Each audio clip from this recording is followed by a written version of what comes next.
Namaskar Sathiyaru. Welcome all of you to my channel. Today let's discuss about the insolvency risks and how we are going to measure it. And if you remember friends, in ratio analysis, yeah, financial analysis of a business, yeah, corporate, we have a different ratios, and one of the ratios is that is the solvency uh, position of the company we would like to measure, which are the like we include the debt ratio, debt equity ratio, yeah, interest coverage ratio, like that.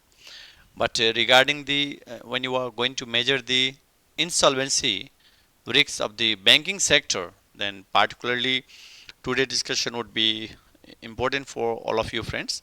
So insolvency risks is all about potential danger that the company faces when it cannot meet its financial obligation. That is the point, and especially when the companies like your which operate under the financial distress. Even we could take the reference of trade-off theory of capital structure, which talk about the benefit and cost of using the debt. And benefits will be, we can say that, yeah, that is the tax benefit of debt.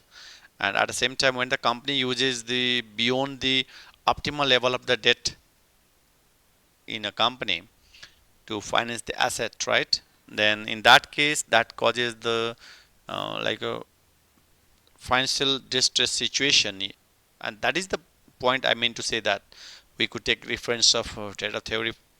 Now the point is that how we are going to measure the insolvency risks, and it could be measured by Z score, and which is simply the metric for the bank insolvency risks developed by Boyd others in 1993 friends. So the Z score, simply you can say that is a static indicating the solvency for each bank like J in every year T that can be estimated, yeah, calculated using this equation friends.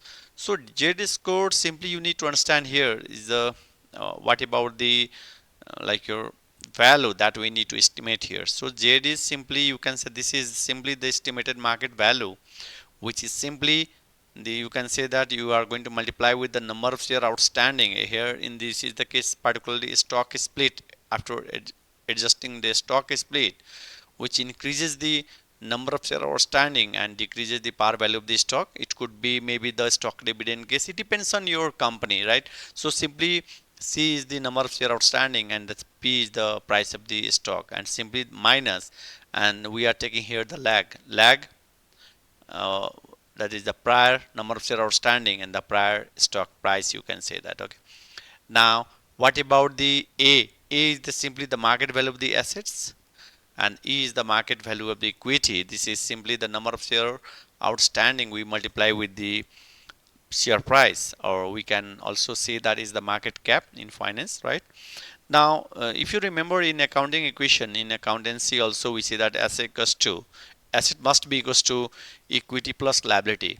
Imagine that your company asset is lower than that of its liability value. So in that case, the company's overall solvency position will not be good, friends. So your position must be asset must be higher than that of liability. But situation might be there, if you are unable, if the company is unable to meet its debt, then that causes the financial distress situation, as I explained earlier, because of the high financing cost.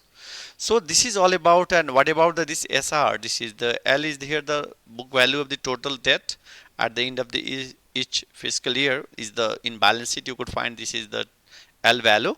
And what about the SR is the estimated standard deviation of this estimated total asset divided by, yeah, asset value. Okay, now the question is about how, when we like we estimate the Z score, now how we are going to analyze it.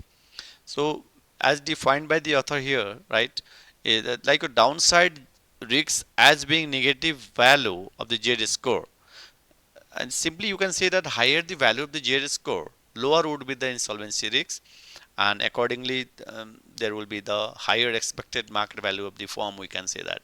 So you can simply you can say that, yeah, Z score, if it is high, insolvency ratio will go down, and as a result our expected market value of the firm will go up, friends. So our intention is to because we try to know about overall solvency positions, right? Then in that case, J score could be the one of the important options to measure the insolvency risk situation. This is particularly banking sector, and it could be even applied for other corporate friends. I believe that whatever I discussed today, it will reach your insolvency risk calculations, and for details you could take the reference of the suggested paper. If you really like this content, please like, subscribe my channel, that is the Finance Guru, Pawan Kumar Jha. Thank you all of you for watching this video. Please take care all of you. Thank you.